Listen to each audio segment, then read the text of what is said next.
Hello, podcast 13. Hi, I got a chicken dip in my mouth. Sorry, he's chewing, he's having his tea. Yeah. And he came earlier than I thought, so... Called cock. Called cock, right, okay. Tea of cock. So it's been roughly a month, I guess? Yeah, about that. We're pretty much on schedule. Yeah, and this is kind of more of a WrestleMania special. We will talk about other subjects first. Yeah. And we were meant to have a friend over to help us as well, but she unfortunately got called into work. Boo, Alice! Boo! Boo! Yeah, but at least we mentioned you. Yeah, most of this is about WrestleMania, to be honest, because it just happened. We got 7 hours to cover, so... Pretty damn awesome. Yeah. But no deaths. Is it not? I don't think so. I don't think we've got anyone to tribute to this time. There was Eddie Murphy's brother.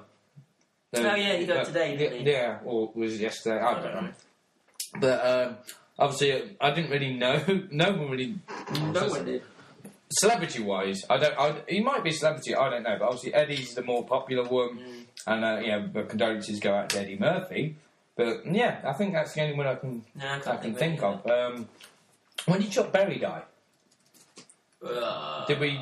If we didn't dedicate... If we didn't... I can't remember, you know. Yeah, he did pass, so, with Chuck Berry then. Yeah, he did. Chuck Berry. Yeah, we might mention him in the last podcast, but I can't remember, so just in case, we're throwing your name out there again. Chuck Berry. Rest in peace. Absolutely. Yes. Moving on. Thor Ragnarok. Okay. Teaser trailer. Great. Fucking loved it. Yeah. I absolutely loved it. It was the perfect little teaser trailer, and I'm quite shocked at what they actually gave away in the first 10 seconds of Hela destroying Mjolnir right there. I think it was... I was shocked, really, because I didn't think they'd give that away in a trailer, let alone the first trailer. Well, I'm probably going to get a lot of Marvel fans asking for my head now, but I still haven't seen Dark World. Oh, dude! So, I didn't enjoy the first one. Thor's good. Dark World's good as well, I think. The first Thor I couldn't get on with. I got on with the story, I guess, but I was more invested in the whole Loki thing. And then... Everyone loves Loki, though. Yeah, and then... as a character, as in, like, the premise of him, like a god with the lightning and the hammer, awesome, obviously, that's why the comics were so successful. But I didn't like how easily he became not a pompous ass. He went to Earth because he was pompous ass, he's throwing mugs and asking for horses and shit, and then all it takes is Natalie Portman to go, "No, don't do that," and I might suck your dick, and he's alright again. So it's like, But with Ragnarok, I think it was smart because as soon as you see the hammer get destroyed, you're invested in what the hell's going to happen next. Exactly. You literally go, okay, shit's going bad. And it does. Yeah. He literally gets thrown into the gladiatory arena as we assumed he would do. Yeah. The rest of the trailer was kind of not only introducing new characters, but showcasing the actors that were in it. Because I didn't know Jeff Goldblum was in it. Oh, did you not? Trailer. Oh, yeah, I knew he was in it. So, and then obviously the little joke at the end of like, we know it doesn't work. Yeah, when the Incredible Hulk comes out, that was amazing. Yeah. I mean, I knew as soon as he was out in the gladiatory arena, I thought, I know what's happening. It's going to be one of two things. It's either going to be Hulk or it's going to be Beta Ray Bill. And I thought, it's probably going to be Hulk. Yeah. And he just blasted out. And it's like, and I think all of us did the exact same thing that Thor did. Yes! But I didn't get... The only thing I would have changed is... Obviously, they'll probably explain a lot more of how these guys have control over Hulk. But it didn't seem necessary to me to... Maybe you could put the makeup on Hulk, but he does not need a helmet. No, but I think, again, it's to pay homage to the Planet Hulk storyline because he wears gladiatorial armour. Mm-hmm. I think that's what it is. So it may explain it in the film, you don't know. Yeah, but you can't not... I think it's the case you can't not have it. Is this the last of the Thor franchise? I think so. And then... It'd just be Avengers and that's it? Or... I think so. Right, okay. I think what they're saying with Ragnarok is it's going to be what the Winter Soldier was to the Age of Ultron. Right, It's going to be where everything fucking falls apart, but it leads so well into it. Right, because I remember that now Loki's in it, so that gives me another thumbs up with that. Loki's in it always. So, yeah, it looks good. Kate Blanchett's Hela looks great. Oh, is that Kate Blanchett? It's Kate Blanchett, considering she's... old. I think she's, in her 50s?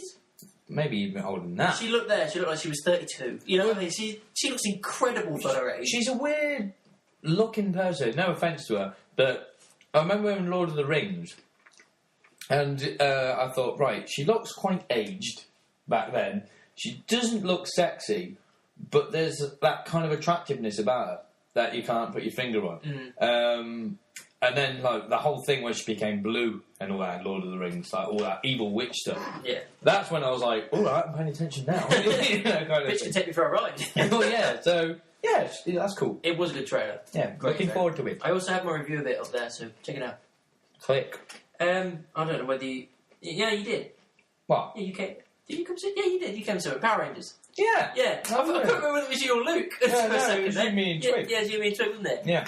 Again, I've got my review up there, but this is mainly what Josh thinks of it. Well, yeah. So what? Sue me. We're quite sad. We wanted to watch Power Rangers. We wanted our little kid nostalgia moment, and that was it. Right. Well, after this was a few days after. I think this was during WrestleMania weekend, so it all links in.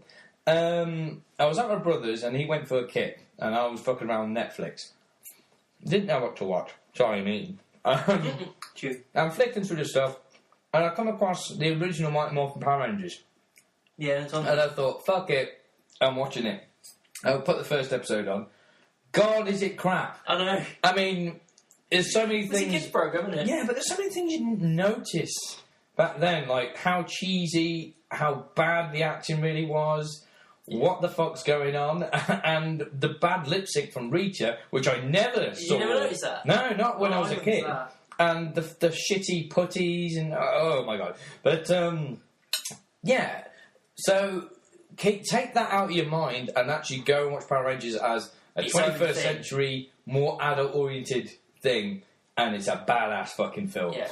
I think it does really well. It's still having that kind of campy jokiness of the original series, but putting its own foot in this kind of darker, grittier universe, and actually being good enough. Because a lot of people were worried that it was going to be crap and it's just not going to work, but it actually managed to be good enough to actually warrant the sequel they're intending to do. Well, yeah. And it's actually warranted a potential full franchise. They want 5, don't they? Yeah, and this is the thing. I'm thinking this could be the potential rebirth of the Power Rangers, and when people say Power Rangers in the future, they won't grimace and go, ugh, it's a kids program, grow up. You look at it and go, it's a pretty badass franchise. You know what I mean? They want that to be the case. What I liked is they, right at the start, they threw in this, like, subplot kind of story or prologue thing of, like, actually, Zordon was a ranger.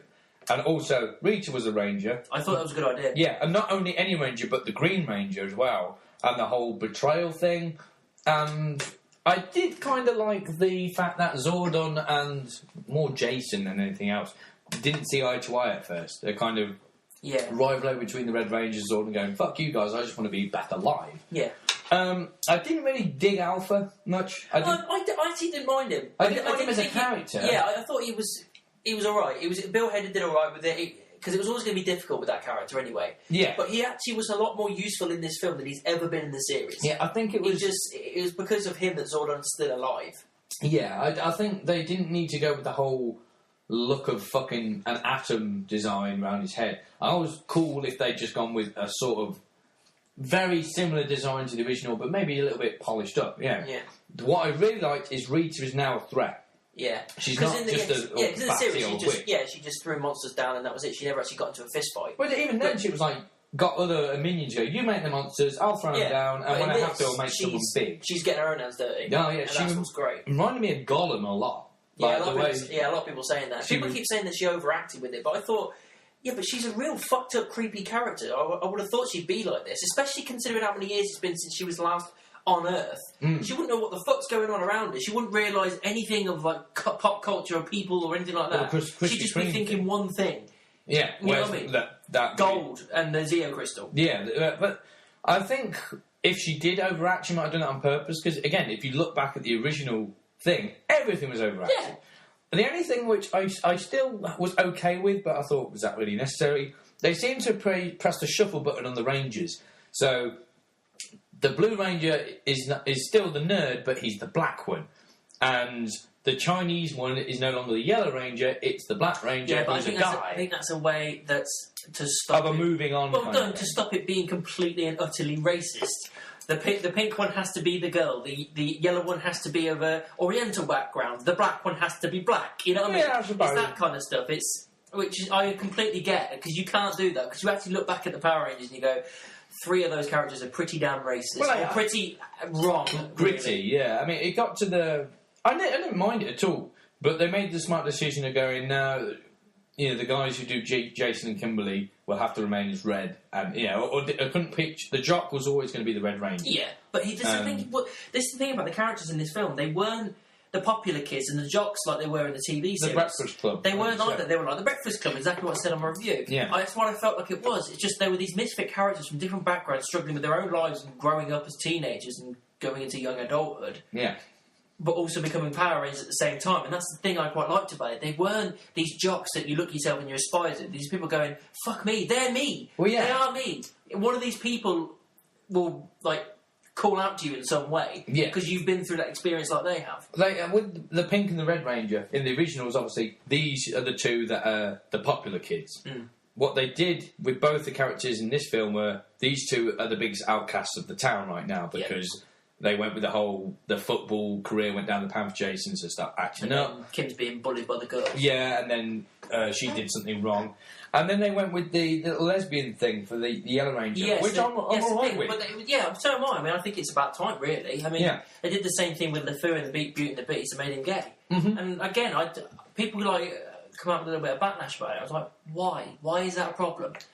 Gays and lesbians are in our society and they're as normal as anybody else, so why can't we have that on the big screen? Yeah. What's the problem? I don't see what the big deal is. They did it smartly in the sense of, the problem I had with when they announced Dumbledore was gay, it didn't move the story along at all. It's just like, oh, by the way, he's gay. It doesn't make a difference. Well, yeah. You look at it and go, hey. Yeah, it doesn't make a difference. Is, so it didn't really need to be said. No. With this one, it adds to a character because it explains the strain of the family. It gives her another layer. Yeah, it's like, I don't get on with my family, they're fucking anal about me anyway. Yeah, they want me to be the perfect princess and I'm just not that person. Not that person, they're always on my ass, so the lesbian thing's just another fucking thing that'll just, in her eyes, destroy the image that her family has of her. Mm. So, it was a good film, I'd recommend it. For anybody that likes Power Rangers, I'd definitely recommend it, and I'm looking forward to the sequel, because that little teaser at the end was perfect. I cannot wait for that. Next. Justice League trailer. Oh, yes. What did you think of that? Let me think. I did like it because obviously it's shown a little bit more. It just shown a lot more of them working as a unit, which I dug. It showcased Aquaman more than anything, I think, and just how cool he actually is. Well, yeah, it did seem a little bit like there was nothing in the trailer that really stood out. Didn't even save me a bite. Oh, I'm fucking hungry. The only thing that stood out for me was the strain between Bruce and Arthur, if we can put it that way, where not as a more playful strain of there's tension there, but not like we're going to beat each other's throats. Just you and me might not have got on in a normal bar situation.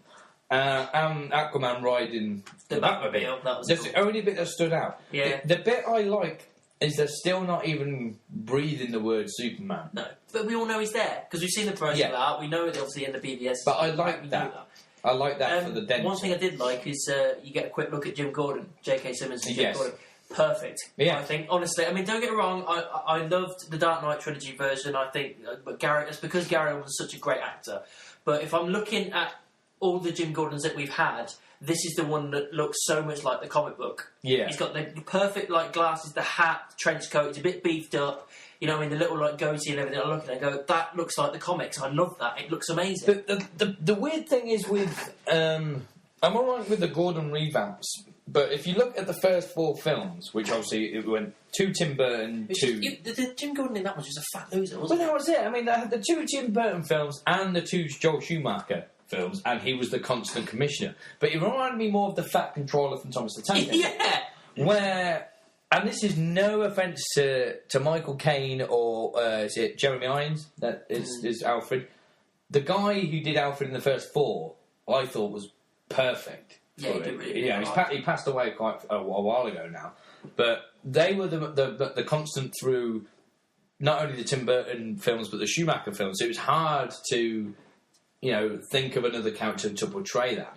But Gary Oldman did it well.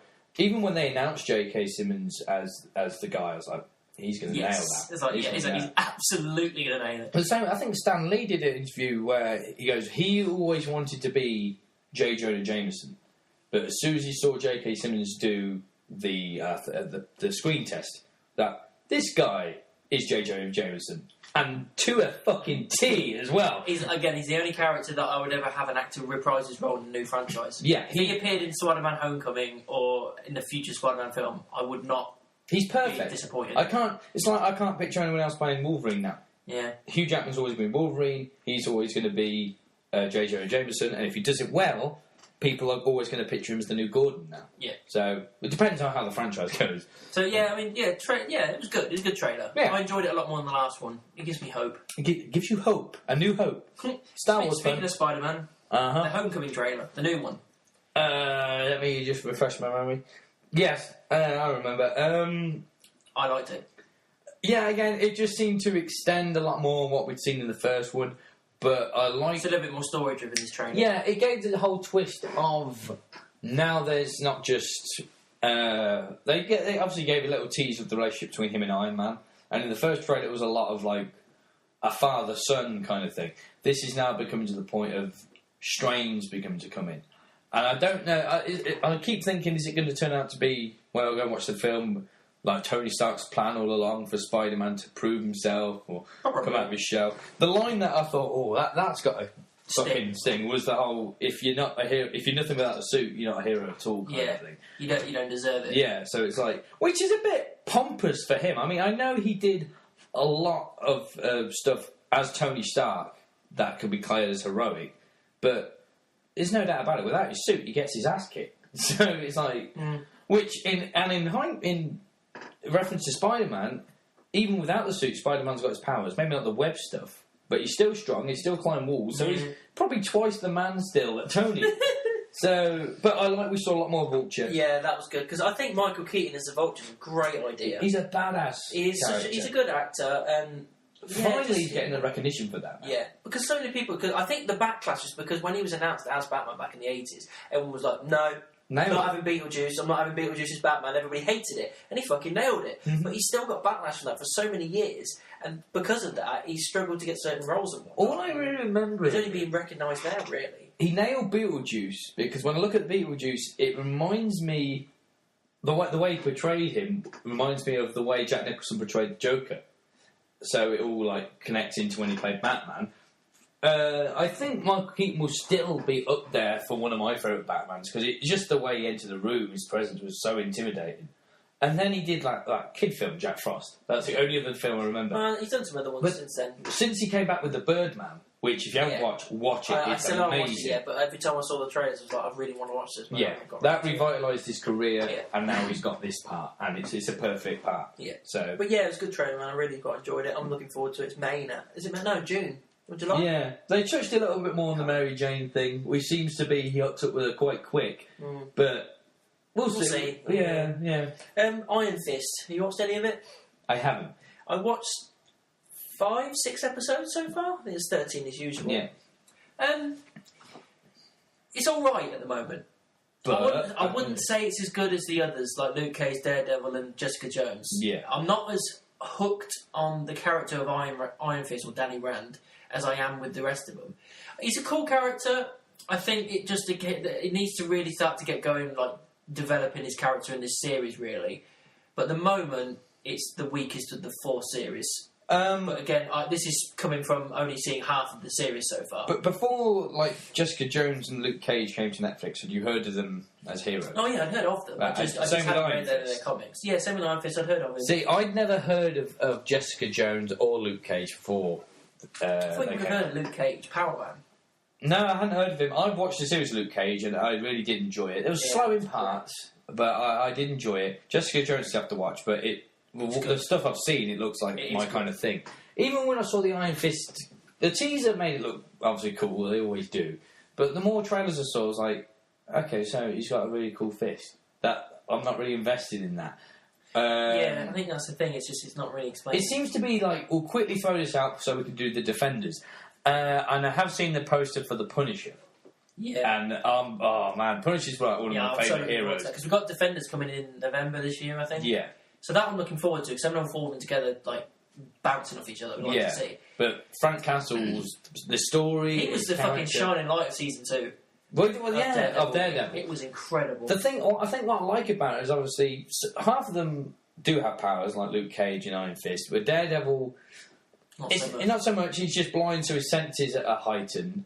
But Punisher has nothing at all apart from just vengeance and guns, and will shoot on sight. He was a Marine, I think, and that's it. Yeah, so that makes him a badass anyway, and the fact that I don't know, not that he hasn't died, but he will just go in guns blazing, and you'll be dead before you even have a chance to pull a trigger. And he doesn't care who you are; he will fuck you up. Yeah, it's going to be awesome. That's why I invested in that character. It's like, but it's a scary thing of like, anyone can do it. With Iron Fist, they're using the bad guys called the Hand again.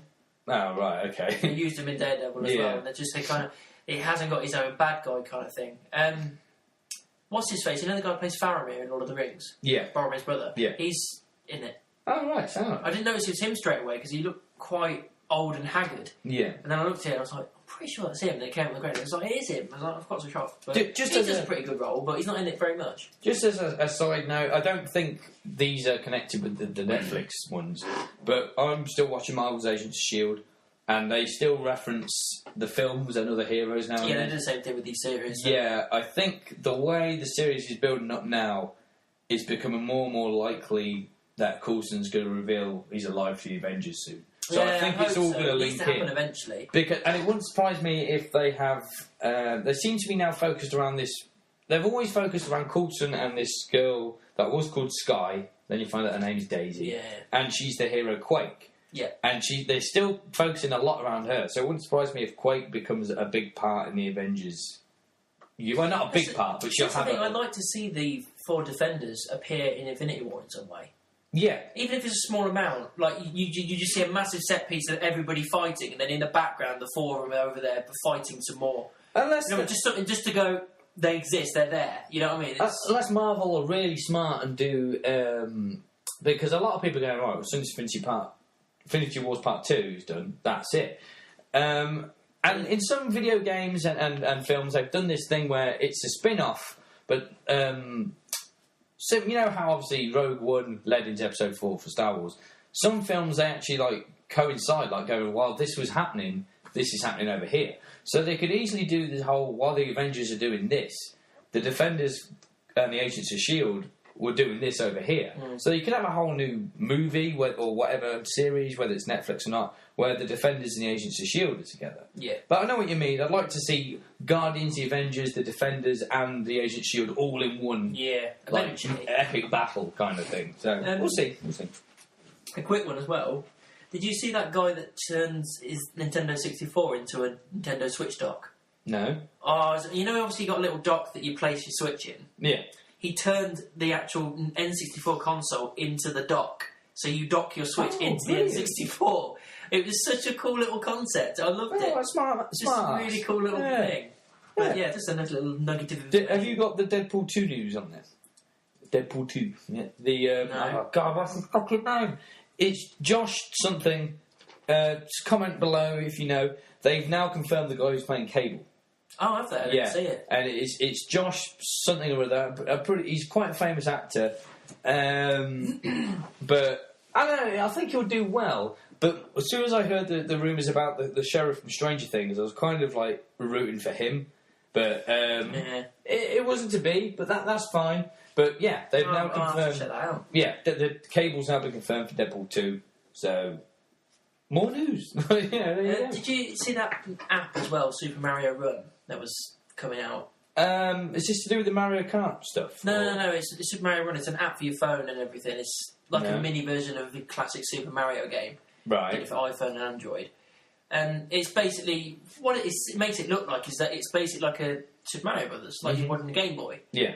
But it's pretty crap. I played it for 3 days and then deleted it off my phone because the problem is with the obviously the original game you run yourself. In this, it's already tracked running, and you just got to press buttons to jump. Yeah. So if you miss things, you can't get back to get it and shit like that. And it's just, it feels like the whole time it's a bit of a struggle. I'm just playing it going, it doesn't feel right being forced forward. I just the Mario you should be able to do back and forth as you please, and because of that, it's just it doesn't feel like Mario to me. So because of that, get rid of it. I think they had an original game, and now they're obviously doing to like milk money out of people. Go, well, here's the Star Wars version, here's the Mario version, and all that. I think the first one was called like Treasure Hunter or some shit like that, where you are just running down a path, collecting as much treasure as you can. And if you miss it, you're fucked.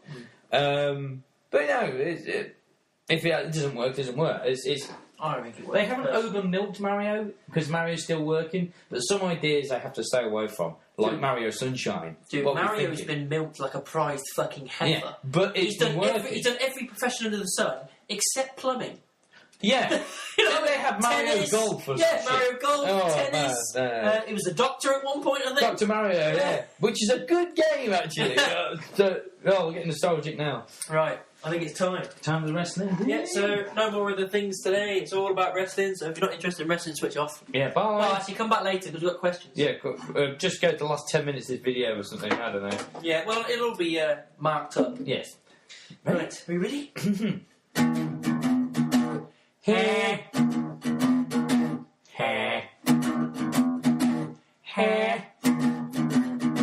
Wrestling thing. WrestleMania edition. Just thought I'd throw that out there. Yeah, right. Okay. So, Mania then. Fuck me. I just want to throw this out real quick. I've probably done this before, but Birmingham Walkabout, relentless wrestling events, I think, are the people that run it. Yes.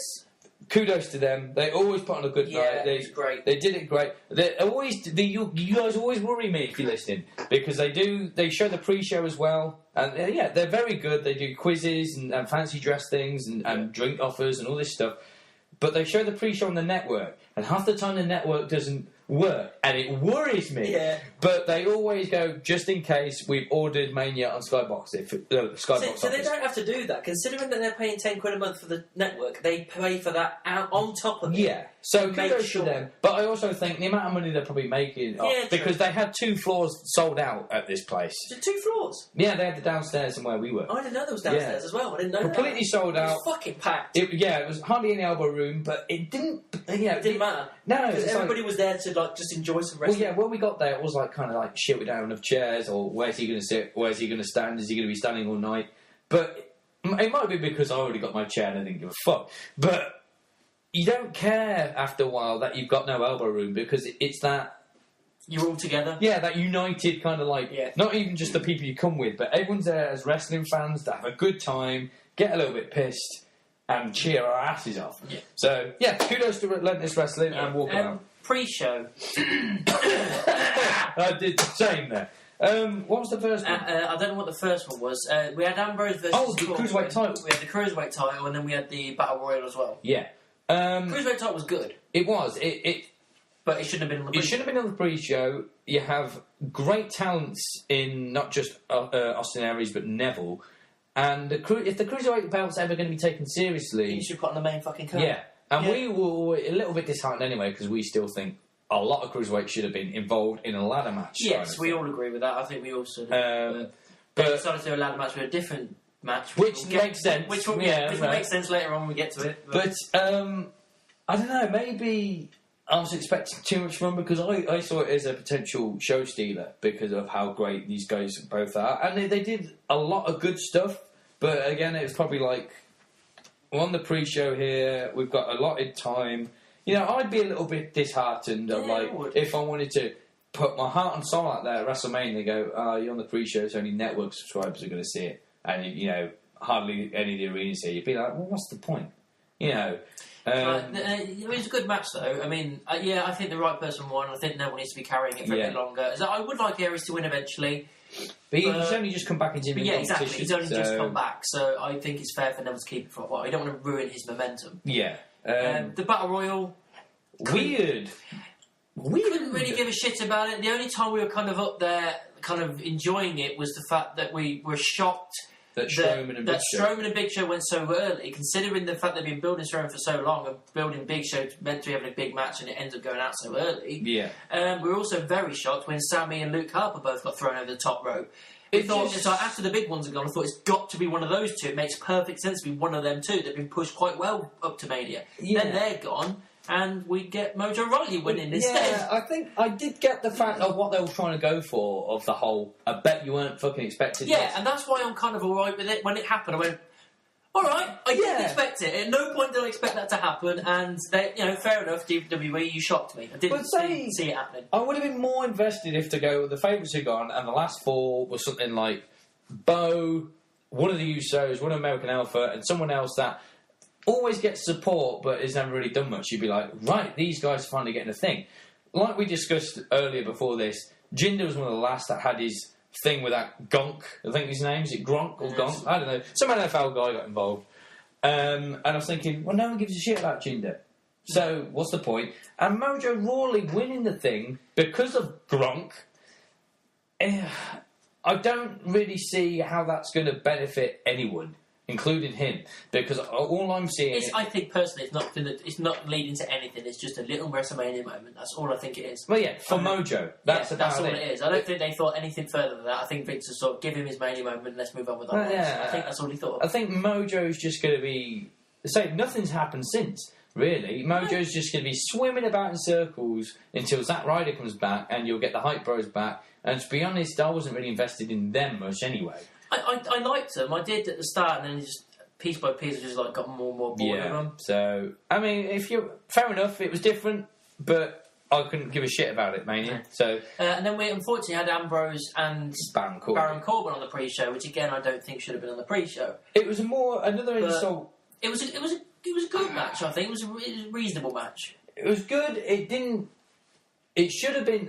What annoyed me is that the following SmackDown, they had a street fight. Yeah, I said the exact same thing to Sarah when we were watching it on SmackDown. I was like, why didn't they do this at Mania? Yeah. Have a rematch at SmackDown, just a random standard rematch, but why did they not do this at Mania? Yeah. You could have capitalised so much more, especially with these people that are coming into the ring just at the start before the pre-show, and then the people were going... It's a street fight. They go, fuck, and they'll start pouring in a bit more because you're guaranteed to see some action. What they could have done is, for shock value, or to make, again, Raw SmackDown moments, because the ones after Mania are always big, have the street fight at Mania and Baron win that, so he walks out as Intercontinental Champion at WrestleMania, and then the following SmackDown have the normal match for Dean, and then Dean wins it back. Not that I'd be exactly happy with it, but there's the shock element of like, well, okay, so Baron's proved he can go as hardcore as Dean, but Dean's here, it's proved that he can still wrestle when it comes to it. Yeah.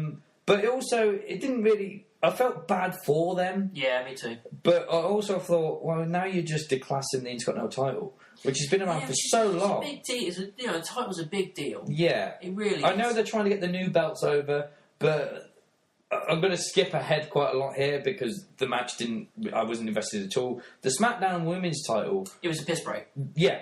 And there was a lot of backlash that it was going to originally be on the pre-show. So the backlash went, well, we'll move it to the main show. After the match, I was like, shit, that should have been on the pre-show. And I was saying that beforehand anyway. Yeah, it should have been. So... If they put that on the pre-show and then put Ambrose and Corbin...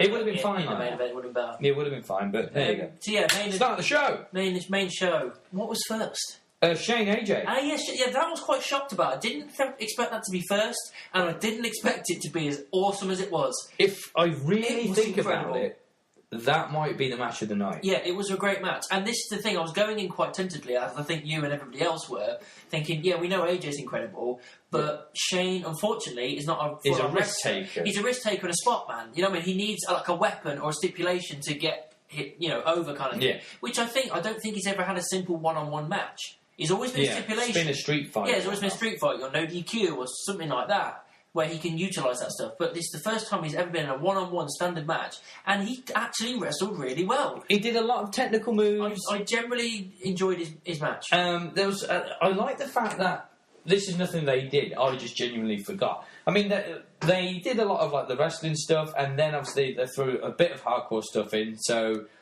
I'm not to like undermine Shane, but for the fans to go, right, now AJ might be at risk here because he's in Shane's element. And they did the smart thing of AJ's the one who started it by bringing the trash can in. Shane just finished it. Yeah. But when he went to the top, I remember a lot of them going, is he going to do another coast to coast elbow? I had a flashback of like, he's done a shooting star before and nailed it.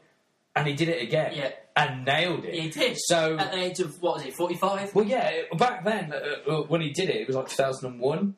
So he was relatively younger then, but like to still be able to nail it at that age proves that, maybe we shouldn't undermine Shane as much as we have been. Because he And proved himself at 32. I think it's the first thing I put on social media is like, you proved tonight that you are a wrestler. Yeah. You can go when needed. Since he's been back, he's had 3 matches, and I can't knock his performance in any of them. He had the match at 32 when he killed himself. The Survivor Series match where he got a concussion, no fault of his own, but the performance beforehand was great, and now this one with AJ. It was great. And AJ winning, obviously, was the right call. Yeah, so, great opener. And then next was Kevin and Jericho again. For United really States weird that it was that early. I thought it'd be up a little bit further. So did I. But again, I still a good match, I think. Yeah. It was still a great match. Again, the right person won. Kevin taking the title was the right thing to do because we know Jericho's leaving for Fozzy Tour soon. Yeah. And you can't destroy KO's build-up by having him lose to Jericho at Mania. It just doesn't make sense. So I still think that they should have kept the Universal title on Kevin. And I the agree. match I think everybody agrees to that. But with the performance of the match, maybe it was because they knew they were main event.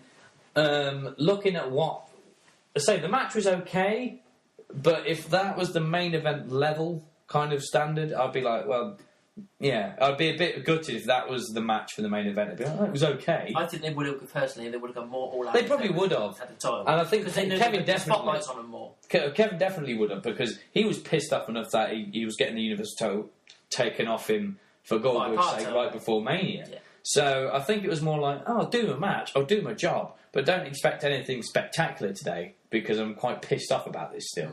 So he got his US title. It was, like I said, it wasn't a bad match, but it didn't exactly wow me. And again, it was hard to follow AJ Shane anyway. Yeah, that was a good start. Yeah, so then after that, what was next after that? To be honest, I don't really remember the orders of stuff. There wasn't many rivalry matches, was there? So I'm trying to think what was next. God. Alright, let me think. I'm trying to go through the roster here. This is embarrassing. Was it Seth Triple H? No, that was quite late on, wasn't it? Intercontinental, US. Sorry about this, folks. Yeah, we're right with you. Raw Women's title. Ah, yes. It was good, okay, but it wasn't as good as last year. No, because they stole the show last year. Yeah, they absolutely stole the show last year. This year it was just a standard match, I think. I think Nia went out a little bit too early. I think it was the right thing to do to have 3 of them gang up on her and get her out. Fine, not a problem. Yeah. But you still inserted her dominance earlier on. But she went out a little bit early. And then having Sasha going out as quickly and suddenly as she did, it just kind of out of nowhere. Yeah. It's like, oh, bang, and that's it, gone. And I was like, okay. Yeah, that was more... I would have ended with Sasha Bailey. I think, like I say, I was fine with the way Nia got eliminated, but I don't think any of the women should have got even a fence on each other up until that last bit with Nia. I think at that point Nia should have been, no pun intended, going Braun Strowman on there, just destroying. Yeah, so that every when she does one. Get eliminated, at least you go, well, she put up a fucking fight. Well, also the fact that it took 3 of them to do it, and by herself she can kick their asses one by one. The problem they had, which is, we've spoke about in the past, they should have kept Charlotte's undefeated streak intact. Yeah, because it would have been so much more shocking to have Bayley win at Mania. Especially because they went with the Bayley-Charlotte thing last, and have Charlotte still champion. It would have been a better moment for Bayley to win her first Raw Women's Championship at WrestleMania. Yeah, totally and the agree. fans would have had a bigger part. It would have been more on edge, because not only would she have won her first title, she would have stopped the pay-per-view streak of Charlotte. Yeah. But they dropped the ball on that again. Yeah, they did drop a ball on it. So I can't tell the WWE what to do, but if they're listening, do what I just said. Yeah, you dropped the ball. Yeah. You absolutely dropped the ball. Then it was Triple H Seth, I think. After that, I'm trying to think. Wasn't there like 11 matches on the main show? I'm pretty sure it was Triple H Seth after that. It might have been, actually, yeah. So we'll go with that. Yeah. The entrances, oh man, I liked they a lot. People were taking the piss out of Triple H on his bike. I was like, I didn't mind it because he gets in down there quicker. The ramp, as everybody knows, was fucking ridiculous. It was massive. Jesus, man. But the artwork they put on it, the digital effects down it was cool, especially with Seth and the fire rod and everything. That was cool. That was my favourite entrance whole thing, because the problem with Triple H is it was cool and it was very actually him. I mean, I like the fact that it went away from the King part for a while, and even though it didn't make any sense considering the whole King Slayer thing was going on, but it felt proper metal Motorhead. And anyone who knows Triple H, he's a massive Motorhead and Metallica fan. Yeah, well, we'd say that the promo had Admiral established from Metallica, which was fucking perfect. So it was like I was seeing the real Triple H. But the problem I got again, because I noticed some massive statues of him, or holograms at least, and I was thinking, you're not... Showboating? Yeah, I was like, it's not the past just yet, but it sure as hell isn't the present or future. So I'm thinking, why does your ego always try and give yourself the coolest entrance of the night? I bet he just convinces himself we have to give a good set piece because it's WrestleMania. We'll give it to someone else then. Well, yeah, it depends on the... I mean, he shot himself in the foot, and it's against my personal opinion, because when Seth came out with the torch, with like Olympic flame, and made it look like he set the ramp on fire all the way down to the ring, I was like, that's fucking cool. Yeah. Whoever came up with that idea gets a raise. But, and this is again a personal opinion, Triple H can give himself fucking golden crowns, he could have fireworks shooting out his ass, or motorbikes, but Undertaker's entrance is always going to steal the show. Yeah. Because of the person. Yeah. He gives that presence, they got the lights out, so... Not knocking it at all. It was I a good enjoyed match. both entrances. I think it was a good match, though. I mean, really enjoyable match. And again, Seth winning was the right call. Steph took a bump. Seth took a bump. She went straight through a table. 2 years in a row. And I'm glad that Triple H put his ego aside and said, yes, Seth is winning. Yeah. I'm glad he did. To be honest, I would have been... I was afraid he might not. This is weird because I still to this day get why Triple H had him win over Sting at 31. The shock element and all that, but it still would have made a lot more sense for Sting to win that. Mm-hmm. These last 2 years, everyone can still say to this day, I really wish Triple H won at 32. We could all say that because we hate Roman Reigns. Yep. 33, it would have made sense. More, even though I was fine with Seth winning, it would have made sense for him to beat Seth with Samoa Joe getting involved. With Joe getting involved. I wanted Mick to get involved to get revenge on Steph. Was it Mr. Socko or something like that? But there's things with no Samoa Joe at all. No, yeah, that shocked me. Nothing. Didn't even stick him in the Rumble. Yeah. Nothing. Maybe they've got something planned for him. I don't know. It just didn't seem to make sense. But they could have played on the knee thing a lot more. They could have done a whole, like, Seth hit the pedigree, tweaked his knee, didn't quite get spin in time and kicked out, and thought it was going to go again, and then Triple H picks up the sledgehammer to the knee, and that's what wins it. So he'd win by dirty tactics. But the fans still got what they wanted. I wanted Seth. Of course you do. The next match was either the Raw Tag Team Championship or it was the WWE Championship. I can't remember which it was the tag titles, because they kept the 2 title matches till last, and then the women's, and then main event. Yeah, so it was Raw Tag Titles next. Oh, man. And this... Check out YouTube. The pop of the night. But the video's up on my YouTube channel. Please go and watch it. It's also got the link in the description from the original footage from my mate that filmed it when we were there. He filmed us reacting to this moment. It was a triple threat ladder match that then became a 4-way ladder match, and the 4th team were the Hardy Boys, returning after about 8 years. Lost that and shit. There was rumours going around that it might happen for a while. Then it was kind of debunked quite a lot. We're like, well, it's obviously not going to happen. They're staying in Ring of Honor for a bit. Yeah. And then the second that music hit, we just went batshit. Again, it was incredible. WWE can swerve you or keep it quiet, like they did with the Dudleys a few years ago. So I think what was great is that I keep forgetting that the New Day were the hosts, and they did something at the start. And no knock to them, I can't remember a word that they said. But then introducing the Hardy Boys was the right call. Well, yeah, because they go like, obviously Enzo and Cass came out, and they're kind of in the middle at the minute as like fan favourites. Some people get sick and tired of them, but his little intro is always going to get the fans going, like bada boom with this guys in the room. Big fans of Cesaro and Sheamus, and obviously the Club of the Champs. So when the New Day came out, I was like, right, something's obviously going to give here. For a moment, we thought that maybe they were going to insert themselves. Yeah, but now, as like I kind of speculated anyway, after what happened on Raw the following night, Kofi was injured and he's got ankle surgery. So, but. Yeah, the video, put it, not to feed our egos here, it's been up a week and it's hit about 170,000 views. Yeah. And it is just our table and the whole nightclub losing our minds at the Hardy Boys coming out. It really shows what a couple of days difference make, because fellows did it like the very next morning. Yeah. I did it 2 days later, and it's got barely even half the numbers. Yeah. Because you'd be surprised how much of a difference it's made. And this is proven time after time. If you don't put your video up quick enough, you ain't going to get shit. Just again, to another praise to Relentless Wrestling. Here, our friend got the message off them about that video, and they asked his permission to use it.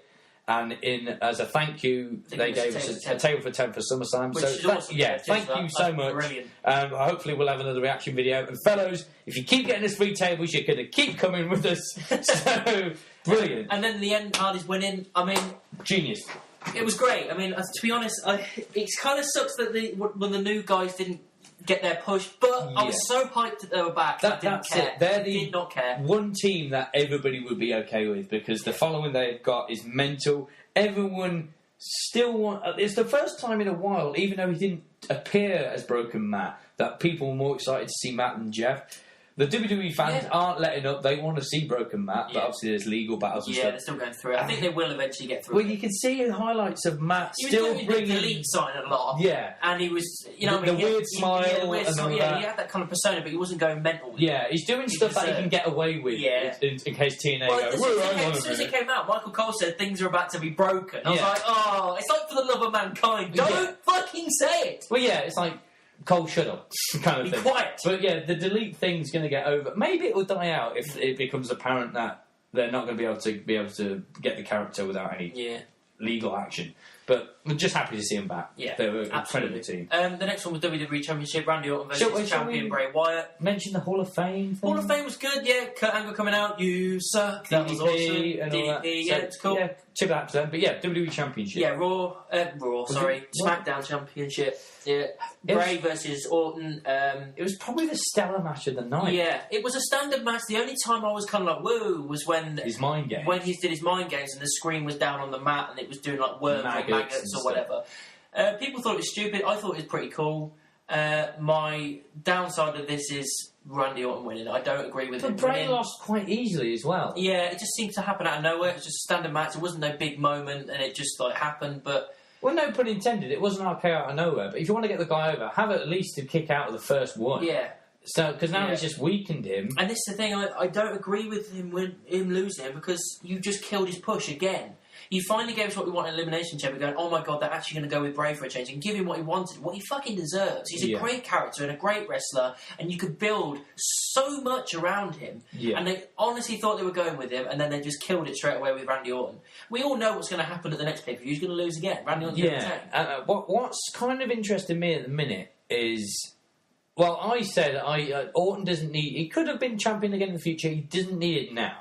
It seems it's too fresh for me him being champion in my head.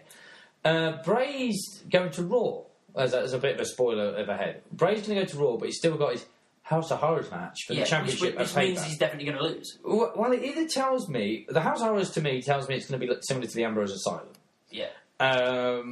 But now that Brock is gone for a while with the Universal title, will they sort of throw Bray with the championship on Raw just to give that competitiveness of Raw and SmackDown wanting the one belt on their show for a while? Because they've proved that they can shock us every now and then. But also, when Brock is scheduled to come back, what they could do, which would be kind of a stroke of genius, because apparently SmackDown is just... so Money in the Bank is just a SmackDown pay-per-view. If SmackDown have the Money in the Bank pay-per-view, whoever wins it can then go to Raw to reclaim the WWE Championship back. So, very good. It will give the belt more credit. The Universal belt is going to get more credit now it's around Brock. Because it's the only problem. Even though it was a part... Yeah, but again, even though it sucks, when he was champion and a part-timer then, it made the belt championship matches that much more special. So that's what he'll do for the Universal belt as well. I might be wrong. Speaking of the Universal belt, that was the next match, wasn't it? It was Goldberg Brock versus Goldberg. Obviously, you know the outcome. Lesnar won, which again was the right move. It was better than I thought it'd be. Yeah, and I'm going to agree with the guy Adam Blom here, what he said on What Culture when he reviewed it. it was just 5 minutes of spears, jackhammers, and F5 and suplexes. That's all it was, back and forth for 5 minutes. It was all we needed. It was just those moves back and forth, and at the end, Brock comes out there on top. Well, yeah, what I liked about it is, again, they made you doubt yourself, like, are they really going to have Goldberg win here? Yeah, because if you cut the times to the match, you think, oh my god, shit, yeah. they're actually going to do it. Well, and he kicked out the jackhammer, didn't he? He's the first person ever to do that, which is great. What better again, it solidifies him again. Well, yeah, it's one of them where, like, in a usual match, when the bell rings after you're done cheering, you'll sit down, get yourself relaxed, and every now and then you'll do a pop or, do a cheer. Every now and then. But this was just 5 minutes of solid you're on the shit edge of your seat, you're cheering the whole time, the energy they're putting out, you feel as well. It was just 5 minutes of solid energy. Well, when he went to Suplex City the first time, he did, like, the first 4, what I loved, the camera angle was perfect. He did the 4th, and then did his pop-up taunt. Before he even finished the taunt, Goldberg was speared him. It was like, didn't even see it, exactly. Like, it's just so fast-paced. Yeah, and again, that's kudos to Goldberg, actually, because for a 50-year-old man to be that fast and still have a spear of that impact, I get that Brock sold it, but still have that kind of impact, brilliant. And yeah, it was not the bloodbath everyone was hoping for. But it's the right move. At least it wasn't a minute and a half. Yeah, it was solid. So, new Universe Champ. Great. Then it was the piss break, which was the Women's SmackDown match. Yeah, whatever that, Naomi won. Yeah, Naomi won. Again, I think the right call, because it was the hometown thing, that's fine, that's not a problem. Yeah, I think the problem... Apart from that, I'm just not interested. The problem was they didn't have any guests. No, they should have had a guest to spice it up a bit. Whether it be... I mean, you had Beth Phoenix there, because the Hall of Fame thing. Yeah. Obviously... When it's WrestleMania weekend, WWE aren't the only wrestling organisation to go to that town. Wrestling people all over the world come for sign-ins and all that. So there's probably other former WWE divas there. You see, got a Hall of Fame. They had like Kelly, Christy Hemme, and all that stuff. I was hoping for Asuka, even if it was just a guest appearance. But I'm not surprised Naomi won because she wanted the belt back. Yeah. She's from Orlando, and she's just they're picking up where they left off. Yeah. And then we get to the main event, which was bittersweet. I don't know if I can talk about this. I think I knew what was happening the second they announced that Jim Ross was going to be commentating. As soon as he was wandering down, I go, he's wandering down to take his last match, and this is what's happening. And as soon as I came to that realisation, I just sat there concentrating on the match, waiting for that final spear. Because... none of us wanted it. Look, I think I agree with what you said before. It was the right time, the wrong person. Yeah. Taker is ready to retire. He's been putting on surgery for 3 years? Yeah. And he's finally going to do it. And he's done. He is done. He's too old now. He's getting to that point where he can't physically go anymore. His matches have been lackluster at best. But putting him against Roman Reigns to beat him, and once again, Vince shoving down your throat. He's the guy to get behind. He's the guy that's on point one of the company. And every fucking world is going, no, we don't want him as the face of the company. We'd rather have Cena as the face of the company. And that is saying something, considering 3, 4, maybe 5 years ago, we were screaming at him every time we put Cena in the ring. We missed his match. Yeah. Shit, yeah. Oh, yeah, we did. Yeah. What was it? Miz and Maurice versus Cena and Nikki. Yeah, we missed that match completely. Cena and Nikki won. He proposed to Nikki. Yeah, we knew that was going to happen. It stopped the show dead. Yeah. I mean, I was happy they proposed or whatever. I'm romantic. But do it in your own Anyway, back to the main event. Yeah. Disappointment.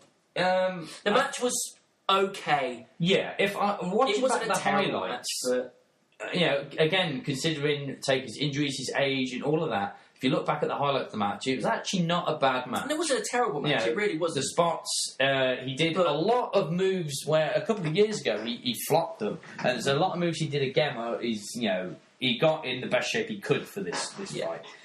I think it's just a case of, considering how good the rest of the pay-per-view was, bar a couple of small moments, the rest of the pay-per-view was a pretty damn awesome pay-per-view. It's one of the best WrestleMania. And then you leave on that bittersweet note of Reigns' hand being raised at the end, and he disappeared pretty fucking quick after he won. It was either because he knew the place was going to riot or respect to the Undertaker. Yeah, and then you got Taker taking off his hat, cloak, and gloves, and leaving it in the ring, which they left in there for a good 45 minutes. Yeah, while they're cleaning up, deconstructing around it. Yeah. It's just.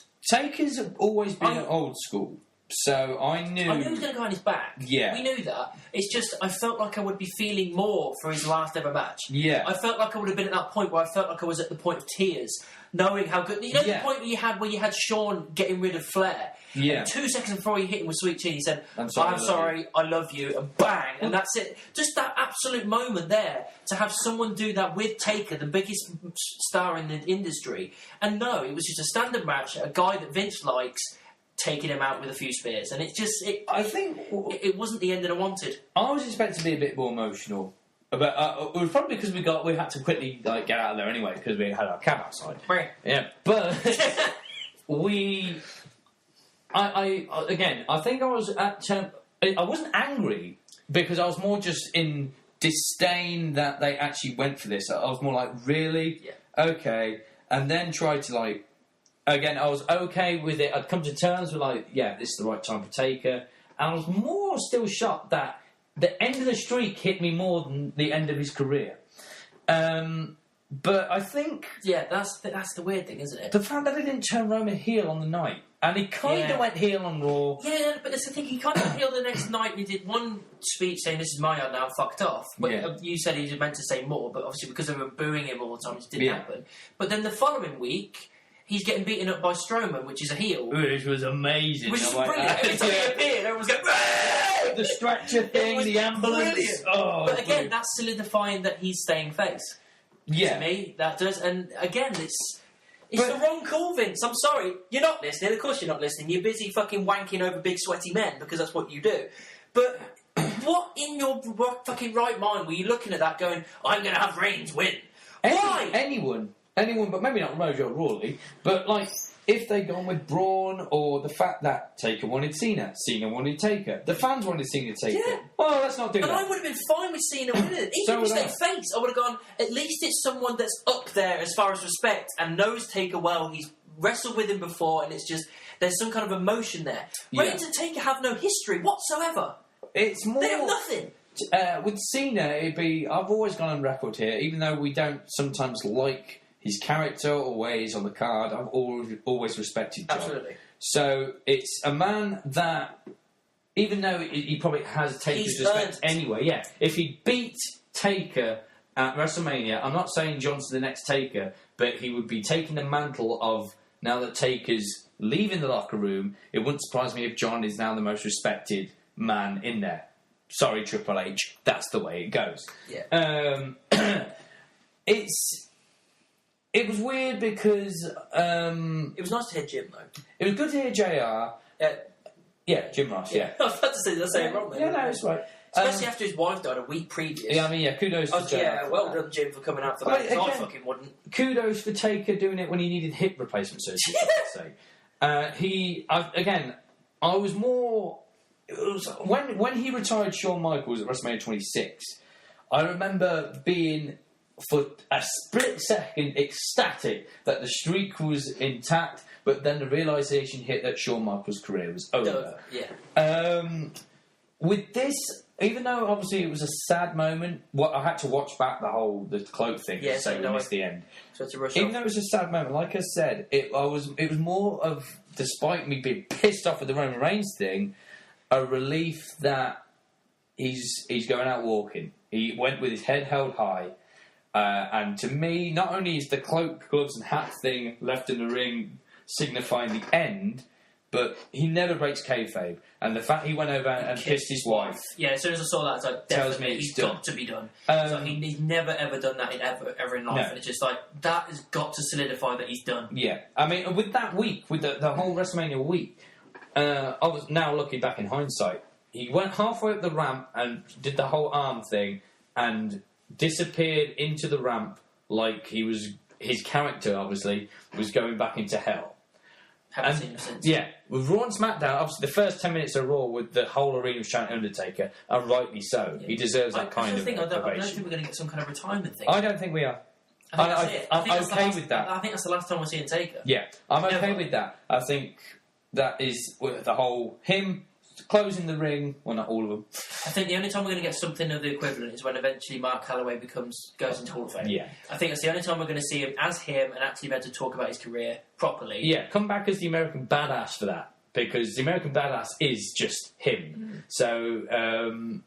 Yeah, it'd be. I really hope when he's put in the Hall of Fame, he doesn't stay in character. I don't want it to be a thank you. And that's it. Just talk about the people. We want that to hear some stories from you. Yeah, because all we've ever heard in our lives are people talking stories about you. I want to hear it from you, from your point of view. I want to hear your entire career from your mouth properly. You know what I mean? Because we've never had that. People go, we respect the Undertaker, and that's kind of right. But if you put it down into like black and white, we love the Undertaker character. We respect the man because since he's been in the WWE 27 years, which means he's been wrestling for over 30.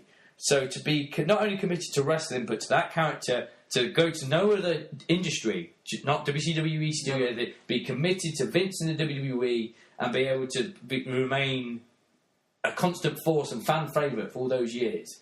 And give us so many good memories. That shouldn't have worked in the first place. No, but it can always evolve. If you looked at that on paper, you would have gone, that looks ridiculous. And he made it fucking work. He made it his own, and it's weird, because I was thinking about this the other night. Even though I'm not a fan of him, I know Hulk Hogan is the person that put the WWF on the map. Yeah. Stone Cold Steve Austin is the man that gave it the greatest era of wrestling has ever seen. Probably, obviously, helped by the Monday Night War.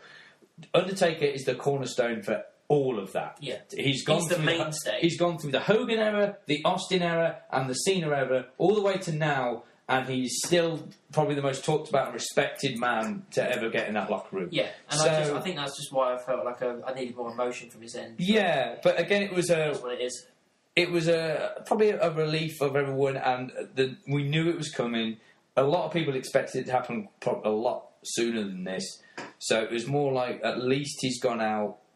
At least he can be at peace now, like have surgery and relax. Really, we want the last thing we want is for him to be carried off injured and people going, shit, he should have retired before he broke his leg and couldn't walk anymore. At least he's 52, so he's battered and all that, but he's not obviously near death, so he can spend. He's going to be minted. He gets something like $2 million per match or something like that. So he can now just retire happily with his kids, with his wife, on his land, and just enjoy the remaining years. Yeah, and even though we'll miss him, there's still that part of me that thinks, even though he's definitely finished his in-ring career. Would he come back as a manager? No, maybe not as a manager, but those like Raw 2000s and SmackDown 1000s. Like SmackDown 1000s next year, and he was a part of the Blue Brand for a while. It wouldn't surprise me, even if it's just an odd choke slam or a message that could mix in with a storyline at some point, like when he confronted Team SmackDown. Something like that to go like, Taker's here.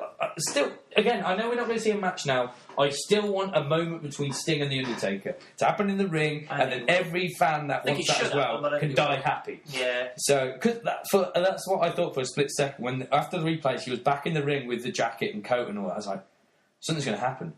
If Sting comes out now, I'm losing my shit. And then obviously it was like, no, this is his retirement. So we'll end it with thank you, Taker. Yeah, we will. So it was a great pay-per-view. Wrong person won at the end, but it is what it is, and we just. I feel sorry for Roman. I feel sorry for him because I looked at him, his face on Raw the next night, and he was like, "My career's fucked." I'm absolutely fucked because. Even if there's just like whiff that eventually people will get on my side, that win has taken that away from me now. The Shield isn't going to work now because people are still going to hate him. Yeah. The fact was, this is a while ago. I thought when Lesnar beat the Streak, it's like there's no way I'm going to be able to look at that man now and like him. But the genius was he did it as a bad guy. Yeah. He never pretended to be something he's not. And the fact is, when you look at Roman, I can't see a good guy. No. He's got the bad guy look. He's still got the Shield gear. The Shield were pretty much an anti-hero thing, apart from the last month or two. Yeah, but they're always anti-hero. He's a vigilante, and if anything, if they really wanted to make him go over, have him like the gun for hire for Triple H or for Vince. For Vince would make perfect sense now. Yeah. But his little fucking puppy dog. We'll see. And anyway, thank you, Taker. Yeah, and debuts afterwards were Revival, Finn returned, Ty Dillinger, somebody else. Eric Rowan appeared again. Everyone and Shinsuke and they're having a shift up as well and moving things to back and forth. Yeah. I like the fact that Owens is on SmackDown as well, and with Sami Zayn. I think that's cool. Shaves his beard off. Yeah, it's weird. Yeah. Anyway, didn't someone else return on Raw? Debut on Raw. There was a rival. Finn returned, and I don't know. Some other people returned. I can't remember now. Yeah, Kurt Angle from Manager. Kurt's the GM. Yeah, which excellent. Is good. Yeah. Right, questions. We've got 3 questions. We'll get through them very quickly. So you ready? 3, 2, 1. Questions and questions. Questions for Josh. It's become more and more bland. It's a bland. Just like Roman Reigns. Right, because it's obviously WrestleMania and everything wrestling we've been talking about, we'll do 3 quick wrestling questions that I've come up with. Mm-hmm. We're going to be shit. They're going to be shit. Blandy Orton. Blandy Orton. It's bland now. I don't know. Yeah. What track would you use for wrestling entrance? What, that hasn't already been used? Yes. Right, okay. It's difficult because there's only a handful that actually have lyrics in. A lot of them are obviously just like riffs and stuff. Yeah. Good question. Oh, I had a good question. Yeah. I think... I don't want to use Oxbridge again because obviously Edge has got that and that's perfect for him.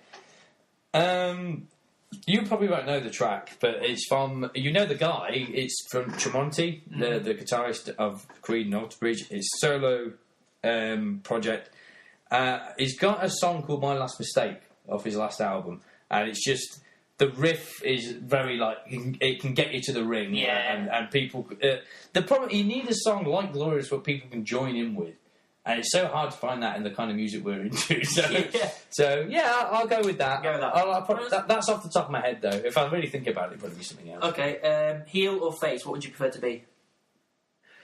I'd prefer to be face.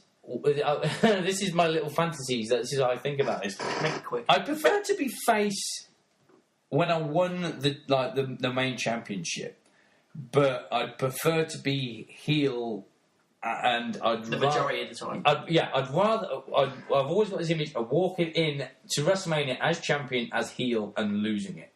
I think I'd like that. People cheering that I'm no longer champion at WrestleMania I'd rather have that than getting cheered at WrestleMania for becoming champion.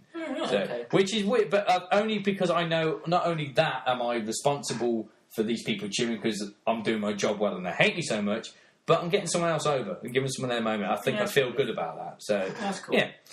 All right, final one then. Who would you prefer to have retired The Undertaker?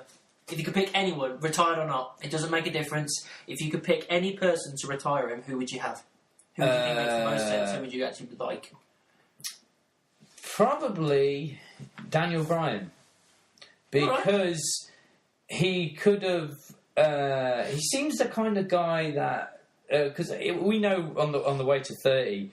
The WWE kind of liked him, but they didn't have enough faith in him than the fans did. Mm-hmm. And he always seems that kind of guy that if Taker would have branded as like, no, I even agree with the fans, this is the guy. So it would have been a more of a whole... I think the WWE Universe would have reacted to it better. They'd be in shock. They'd be like, is Daniel really the guy? And then even if it was a heel turn, great. The whole no thing and smug about it. Mm-hmm. Even if it wasn't, and there was respect afterwards, I think afterwards people could have gone home and go, we're behind Daniel that much, and he's that good of a wrestler. Yeah, I think I'm okay with this, and hopefully this is the push that the WWE should have gave him anyway to prove what we've been saying for ages. He's main event level. He's a superstar. Yeah. He can be the face of this company, but obviously due to injury, he couldn't. And CM Punk could have easily been the face. Well, they fucked that up. They fucked that up. Yeah, I mean, if it were me, I would have picked either Punk or Austin. Austin because it's fucking Austin. Yeah, maybe. You know what I mean? But Punk, I just think if they'd have built that right, he could have done it. Yeah. It would have been amazing. There's so many that I could go, especially with the new breed now. People like... A few years ago, if Lesnar had lost at 30, I would have been fine with Bray Wyatt beating him at 30. Yeah, me too. Kevin Owens would have been a great guy to do it. Shinsuke Nakamura, because... Sarah calls him Shiitake Mushroom. Shiitake Mushroom, okay. Like, a little bit racist, Sarah. I think the thing with Shinsuke is that I think they're so different in style, but they're so similar in that captivating character. Where I don't think we're going to get another Taker, as in obviously Bray Wyatt's got the dark side persona, but he's nowhere near another Undertaker character. No. Shinsuke wouldn't have the Dark Lord death thing, but as a character of captivation and just intrigue, I think Shinsuke is that guy. Or maybe Finn. He's got potential to be the next kind of Taker character. His character's kind of like...